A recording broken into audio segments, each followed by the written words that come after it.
Hello dears, welcome back to Silent Learning. It's me Rohit. Inverse trigonometric functions നിങ്ങൾക്ക് ഭൂരിഭാഗം പേർക്കും വലിയ താല്പര്യമില്ലാത്തൊരു ചാപ്റ്റർ ആയിരിക്കാം.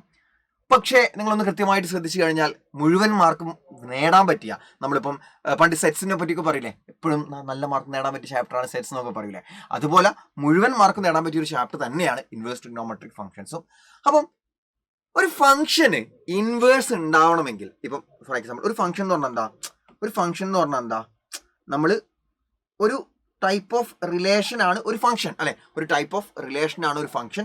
അപ്പോൾ ഇവിടുന്ന് ഇങ്ങോട്ടേക്കാണ് ഒരു ഫംഗ്ഷൻ പോകുന്നതെങ്കിൽ അതിന്റെ നേരെ തിരിച്ച് അവിടുന്ന് ഇങ്ങോട്ടേക്കുള്ള തന്നെയാണ് നമ്മൾ എഫ് ഇൻവേഴ്സ്, ഫംഗ്ഷന്റെ ഇൻവേഴ്സ് എന്ന് പറയാം. അപ്പോൾ ഒരു ഫംഗ്ഷന്, എല്ലാ ഫംഗ്ഷൻസിനും എന്തില്ല, ഇൻവേഴ്സ് ഇല്ല. എല്ലാ ഫംഗ്ഷനും ഇൻവേഴ്സ് എക്സിസ്റ്റ് ചെയ്യുന്നില്ല. അപ്പോൾ ഇൻവേഴ്സ് ഉണ്ടാവണമെങ്കിൽ, ഒരു ഫംഗ്ഷന് ഇൻവേഴ്സ് ഉണ്ടാവണമെങ്കിൽ, എല്ലാ ഫംഗ്ഷൻസിനും ഇൻവേഴ്സ് ഉണ്ടാവില്ല. ഫംഗ്ഷന് ഇൻവേഴ്സ് ഉണ്ടാവണമെങ്കിൽ ആ ഫംഗ്ഷന് രണ്ട് പ്രത്യേകതകൾ ഉണ്ടാവണം. ആ രണ്ട് പ്രത്യേകതകളാണ്, ആ ഫംഗ്ഷൻ 1 ആയിരിക്കണം, ഓൺ 2 ആയിരിക്കണം. ആ function at the same time 1 ആയിരിക്കണം, പ്ലസ് അതോടൊപ്പം ഓൺ 2 ആയിരിക്കണം. 1 ഓൺ 2 ആയിരിക്കണം. അഥവാ ഒറ്റ വാക്കിൽ നമുക്ക് എങ്ങനെ പറയാം, function should be bijective. Function bijective ആയിരിക്കണം. അപ്പോൾ ബൈജക്റ്റീവ് ആണെങ്കിൽ മാത്രമേ ഫംഗ്ഷൻ ഇൻവേഴ്സ് ഉണ്ടാവുള്ളൂ, ആ ഒരു ഫംഗ്ഷന് ഇൻവേഴ്സ് ഉണ്ടാവുള്ളൂ. നിങ്ങൾ ഇവിടെ കാണുന്ന ഗ്രാഫ്, ഇത് എന്തിന്റെ ഗ്രാഫാ? It's a graph of sine x. Sine എക്സിന്റെ ഗ്രാഫാണ് ഒറിജിനിൽ തുടങ്ങിയിട്ട് ഇങ്ങനെ പോകുന്ന സൈൻ വേവ്. കോസ് എക്സിന്റെ ആണെങ്കിൽ ഒറിജിൻ അല്ല തുടങ്ങുക, ഇവിടെ നിന്നാണ് തുടങ്ങുക. നമുക്കറിയാം, ഇവിടെ നിന്നാണ് തുടങ്ങുക. ഇവിടെ നിന്ന് തുടങ്ങിയിട്ട് ഇങ്ങനെ പോവുക ചെയ്യാം, ഇങ്ങനെ പോവുക ചെയ്യാം, ഇങ്ങനെ പോവുക ചെയ്യാം, അല്ലെ. സൈൻ എക്സ് ആയതുകൊണ്ട് ഒറിജിനിൽ തുടങ്ങിയിട്ട് ഇങ്ങനെ ഒരു സൈൻ വേവ് ഇങ്ങനെ പോകും, അല്ലെ. ഓക്കെ, ഈ ഗ്രാഫ് നോക്കിയിട്ട് നിങ്ങൾ പറയൂ, ഇതില് ഡൊമൈനും റേഞ്ചും എന്താ? ഡൊമൈനും റേഞ്ചും എന്താ? ഡൊമൈൻ എന്ന് പറഞ്ഞാൽ ഇത് മൊത്തം എക്സ് ആക്സ് മൊത്തം റിയൽ നമ്പേഴ്സ്, റേഞ്ച് എന്ന് പറഞ്ഞാൽ വൈ ആക്സ് മൊത്തം നമ്മൾ എടുക്കുന്നത്, അല്ലെ.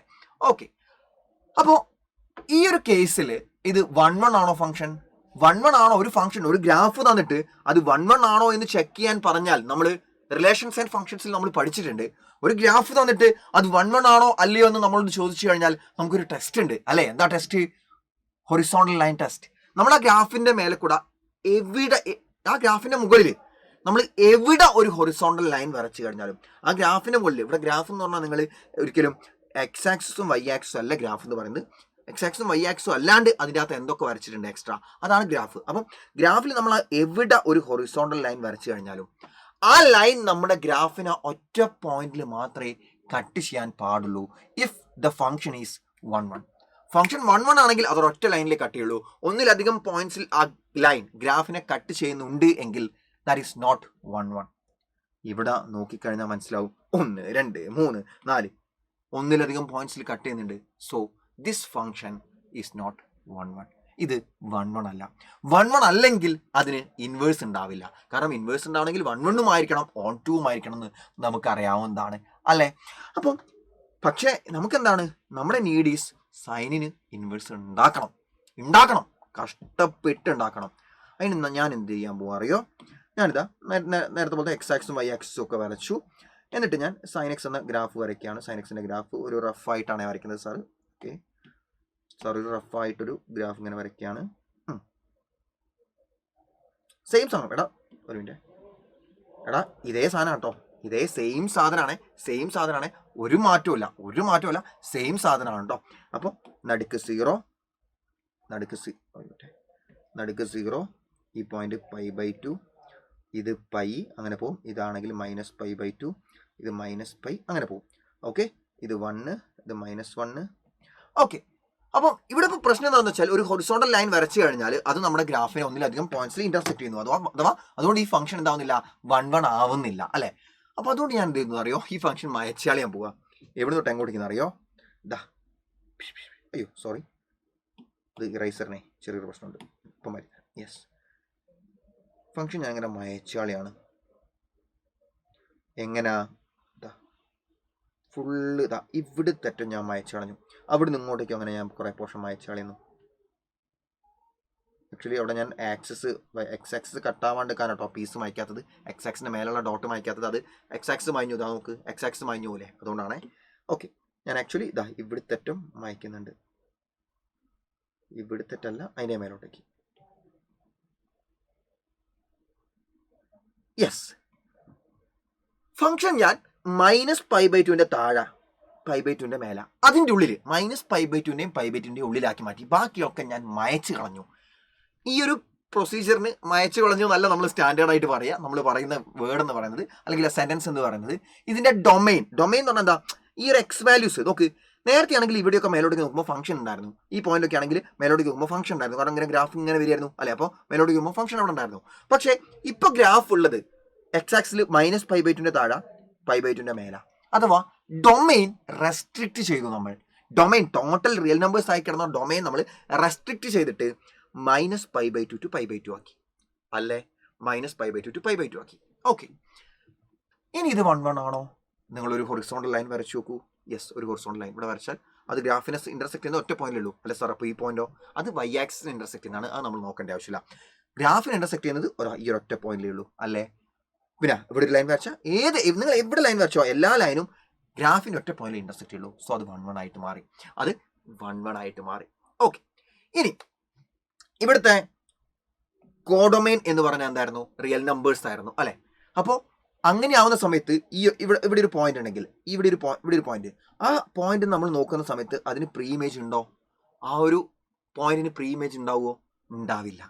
അപ്പോൾ എല്ലാത്തിനും കോഡൊമൈനുള്ള എല്ലാ ഇമേജസിനും എല്ലാ എലമെന്റ്സിനും പ്രീ ഇമേജ് ഉണ്ടെങ്കിൽ അത് ഓൺ ടു ആവുള്ളൂ. എല്ലാവർക്കും പ്രീ ഇമേജ് ഉണ്ടാവണ്ടേ. അതുകൊണ്ട് നമ്മൾ എന്ത് ചെയ്യുന്നു, ഇവിടെ പ്രശ്നം എന്താണെന്ന് വെച്ചാൽ 1 വരെ മാത്രമേ ഗ്രാഫ് ഉള്ളൂ അല്ലെ. 1ന്റെ മേലോട്ടേക്കുള്ള എവിടെ നോക്കിയാലും നമ്മൾ അങ്ങോട്ടേക്ക് നോക്കി കഴിഞ്ഞാൽ ഗ്രാഫ് കാണൂല അല്ലെ. ഇപ്പൊ ഈ നമ്പറിൽ നിന്ന് ഞാൻ അങ്ങോട്ട് നോക്കിയ ഗ്രാഫ് കാണുന്നുണ്ടോ? ഇല്ല അല്ലെ. ഗ്രാഫ് ഇവിടുത്തെ ഉള്ളൂ. അപ്പോൾ 1 വരെ ഗ്രാഫ് ഉള്ളൂ. താഴെയാണെങ്കിൽ -1 വരെ ഗ്രാഫ് ഉള്ളൂ അല്ലെ. അന്നപ്പോൾ കോഡൊമൈനെയും റെസ്ട്രിക്റ്റ് ചെയ്തു. കോഡൊമൈനെയും നമ്മൾ റെസ്ട്രിക്റ്റ് ചെയ്തു എങ്ങോട്ടേക്ക്? -1 മുതൽ 1 വരെ. അതാണ് ഏറ്റവും ഇമ്പോർട്ടൻ്റ് ആയിട്ടുള്ള പോയിന്റ്. നാച്ചുറലി സൈൻ എന്ന് പറയുന്ന ഫംഗ്ഷന് എന്തില്ല? ഇൻവേഴ്സ് ഇല്ല. പക്ഷെ നമ്മൾ ഡൊമൈനും റേഞ്ചും റെസ്ട്രിക്റ്റ് ചെയ്തിട്ട് എന്തില്ലാന്ന് ഞാൻ പറഞ്ഞത്? ഇൻവേഴ്സ് ഇല്ല എന്നല്ലേ പറഞ്ഞത്. നാച്ചുറലി ഇൻവേഴ്സ് ഇല്ല. പക്ഷെ നമ്മൾ ഡൊമൈനും റേഞ്ചും റെസ്ട്രിക്റ്റ് ചെയ്തിട്ടാണ് ഇതിനെന്തുണ്ടാക്കിയെടുക്കുന്നത്? ഇൻവേഴ്സ് ഉണ്ടാക്കിയെടുക്കുന്നത്. ഓക്കെ, സോ ആ ഒരു കാര്യം അതിൻ്റെ ഒരു നല്ല വൃത്തിയുള്ള ഗ്രാഫ് ഉണ്ട്. എന്നെ പോലെ ഞാൻ വരച്ച പോലെ ഉള്ള ഗ്രാഫ് അല്ല, നല്ല വൃത്തിയുള്ള ഒരു ഗ്രാഫ് നിങ്ങൾക്ക് ഇവിടെ കാണാൻ പറ്റും. എന്താ? -π/2 മുതൽ π/2 വരെ. -π/2 മുതൽ π/2 വരെയാണ് നമ്മൾ ഡൊമൈൻ റെസ്ട്രിക്ട് ചെയ്തത്. എന്താ? Restricted the domain to -π/2 to π/2. അതുപോലെ കോഡൊമൈൻ -1 മുതൽ 1 വരെ. എപ്പോഴും ശ്രദ്ധിക്കണം, ഇത് ഇൻക്ലൂഡിംഗ് ആണ്, സ്ക്വയർ ബ്രാക്കറ്റ് ആണ്. ഓക്കെ, ഈ ബ്രാക്കറ്റ് ഇട്ട് പോരുത്. ഇൻക്ലൂഡിംഗ് ആണ്. -π/2 π/2 ഇൻക്ലൂഡിംഗ് ആണ്. -1 1 ഇൻക്ലൂഡിംഗ് ആണ്. Okay, next one. ഇനി നമ്മൾ അതിന്റെ ഇൻവേഴ്സിന്റെ ഇപ്പോൾ ഇത് ഫംഗ്ഷനായി, ഇത് sin x മാത്രമേ ഉള്ളൂ. sin x എന്താണ്? ഇൻവേർട്ടിബിൾ ആക്കി മാറ്റിയിട്ടുള്ളൂ. പക്ഷെ ഇതിന്റെ ഇൻവേഴ്സ് വരയ്ക്കാൻ പറയും. ഇൻവേഴ്സിന്റെ ഈ ഒരു ഗ്രാഫിന്റെ ഇൻവേഴ്സ് വരയ്ക്കാൻ പറയും. ആ സമയത്ത് നിങ്ങൾ ഫോളോ ചെയ്യേണ്ടത് എങ്ങനെയാണ്? ആ സമയത്ത് നിങ്ങൾ എക്സാക്ട്ലി ഇത് വരച്ചിട്ടല്ല ഇൻവേഴ്സ് ചെയ്യാൻ വരയ്ക്കേണ്ടത്. ചെറിയൊരു വ്യത്യാസം, ചെറിയ രീതിയിലൊന്ന് ഇങ്ങനെ ആക്കി വരയ്ക്കുക. എന്നിട്ട് എന്ത് ചെയ്യുക? ഒരു മിറർ ലൈൻ വരയ്ക്കുക. ഇതാണ് എന്ത്? sin x. ഇതാണ് sin x. Sine inverse X എന്ന് പറയുമ്പോൾ അവിടെ നിങ്ങളൊരു മിറർ വരയ്ക്കുക. ഇങ്ങനെ ഒരു മിറർ വരയ്ക്കുക. അതായത് sin x ഇങ്ങനെ പോകല്ലേ, അതിൻ്റെ മേലെ കൂടെ ഇങ്ങനെ പോകണം, താഴോട്ടേക്ക് ഇങ്ങനെ അടിയിൽ കൂടെ വരണം. അങ്ങനെ ഒരു ലൈൻ വരയ്ക്കുക. എന്നിട്ട് അതിൻ്റെ മിറർ ഇമേജ്, അതായത് അതിന് ഇപ്പം ഇതൊരു കണ്ണാടിയാണെന്ന് വിചാരിക്കുക, ഇതിൻ്റെ ഇമേജ് അങ്ങനെ അപ്പുറത്തുണ്ടാവുക, ഇങ്ങനെ പോകും അല്ലേ. അതേപോലെ ഇതൊരു കണ്ണാടിയാണെന്ന് വിചാരിക്കുക, sin x ഇങ്ങനെയല്ലേ പോകുന്നത്, അപ്പോൾ അതിൻ്റെ ഇമേജ് ഇങ്ങനെ അപ്പുറത്തുണ്ടാവുക, ഇങ്ങനെ താഴോട്ടേക്ക് അല്ലേ. അപ്പോൾ ഇതാണ് ഈ ലൈനാണ് എന്ത്? Dotted line. ഇതാണ് സൈൻ ഇൻവേഴ്സ് എക്സ്. ഇങ്ങനെ പോകുന്ന ഡോട്ടഡ് ലൈൻ, അതാണ് സൈൻ ഇൻവേഴ്സ് എക്സ്. ഓക്കെ അല്ലേ? ഡൗട്ട് ഒന്നുമില്ലല്ലോ. ഓക്കെ, അന്നപ്പം നമ്മൾ ചെയ്യേണ്ട കാര്യം എന്താണെന്ന് വെച്ചാൽ ഡൊമൈനും റേഞ്ചും നമ്മൾ എന്ത് ചെയ്യണം? ഇന്റർചേഞ്ച് ചെയ്യണം. സൈൻ ഇൻവേഴ്സ് ആവുന്ന സമയത്ത് ഡൊമൈനും റേഞ്ചും സൈനിൻ്റെ ഇത് അങ്ങോട്ടും ഇങ്ങോട്ടും ഇന്റർചേഞ്ച് ആവും. നേരത്തെ ഡൊമൈൻ എന്തായിരുന്നു? -π/2 to π/2. സൈൻ ഇൻവേഴ്സിൽ അത് റേഞ്ച് ആയിട്ട് മാറും. കോഡൊമൈൻ ആയിട്ട് മാറും. അതേപോലെ തന്നെ നേരത്തുള്ള കോഡൊമൈൻ എന്ന് പറയുന്നത് ഇവിടെ ഡൊമൈൻ ആയിട്ട് മാറും. ഡൊമൈനും കോഡൊമൈനും നമ്മൾ മ്യൂച്വലി ഇന്റർചേഞ്ച് ചെയ്യും. നിങ്ങൾ ഇവിടെ നോക്കിയാൽ കാണാൻ പറ്റും. ഇവിടെ ഓക്കെ, അടുത്ത ഗ്രാഫ് ഇത് സൈൻ ഇൻവേഴ്സ് എക്സ് മാത്രം വരച്ച് വെച്ചിരിക്കുന്ന. നേരത്തെ ഈ ഒരു ഗ്രാഫിൽ നമ്മൾ sin x വരച്ചിട്ട് അതിന് ഇൻവേഴ്സ് അതിൽ തന്നെ വരച്ചതാണ്. എന്നാൽ ഇത് നോക്കി കഴിഞ്ഞാൽ മനസ്സിലാവും സൈൻ ഇൻവേഴ്സ് എക്സിന്റെ മാത്രം ഗ്രാഫാണ്. ഇവിടെ നിങ്ങൾ കണ്ടോ? -1 to 1 നേരത്തെ കോഡൊമൈൻ ഇപ്പോഴത്തെ ഡൊമൈൻ ആയിട്ട് മാറി. ഇവിടുത്തെ ഡൊമൈൻ ആയിട്ട് മാറി. എക്സ് ലൈനാണ് നമ്മൾ ഡൊമൈൻ എന്ന് വിളിക്കുന്നത്. ഇനി നേരത്തെ ഡൊമൈൻ എന്തായിരുന്നു? -π/2 അതെന്തായി? y ആക്സിസ് മേലെ വന്നു. -π/2 to π/2 അതെന്തായി മാറി? കോഡൊമൈൻ ആയിട്ട് മാറി. അപ്പോൾ ഇൻവേഴ്സ് എടുക്കുന്ന സമയത്ത് നമ്മൾ നോർമൽ ഫംഗ്ഷന്റെ ഡൊമൈനും കോഡൊമൈനും എന്ത് ചെയ്തു? ഇന്റർചേഞ്ച് ചെയ്തു, മ്യൂച്വലി ഇന്റർചേഞ്ച് ചെയ്തു.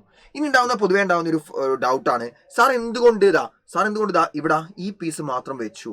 സാറിന് വേണമെങ്കിൽ ഇങ്ങനെ ചെയ്തുകൂടായിരുന്നോ? ഇത് ഫുള്ള് മായ്ച്ചാളിയാ, എന്നിട്ട് സാറിന് വേണമെങ്കിൽ ഈ ഒരു പീസ് മാത്രം വെച്ചുകൂടായിരുന്നോ? അങ്ങനെ ചോദിക്കും പലരും. അങ്ങനെ ഈ ഒരു പീസല്ല, ഇവിടെയാണ് വരും, അങ്ങനെ വരും. ഈ ഒരു പീസ് ഒരു മിനിറ്റ്, ഒറിജിനൽ ഗ്രാഫ് ഞാൻ വരച്ചതിൽ ചെറിയ പ്രശ്നമുണ്ട്. യെസ്, സാറിന് വേണമെങ്കിൽ ഇതാ ഈ ഒരു ഇത് മാത്രം വെച്ചുകൂടായിരുന്നോ എന്ന് ചോദിക്കും. കാരണം അത് വെച്ചാലും അവിടെ ഹൊറിസോണ്ടൽ ലൈൻ ടെസ്റ്റ് നടത്തിയാൽ ഒറ്റപ്പോലെയല്ലേ ഇന്റർസെക്ട് ചെയ്യുള്ളൂ.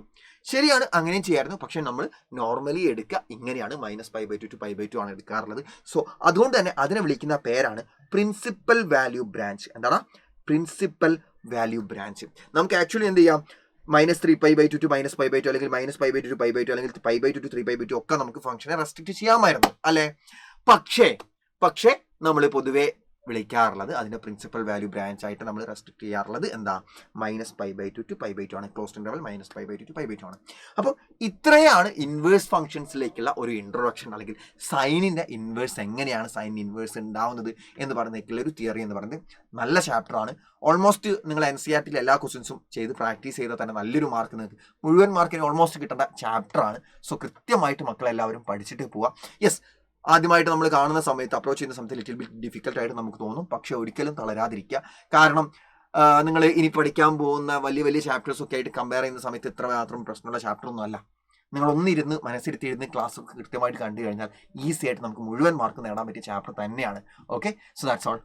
ബൈ.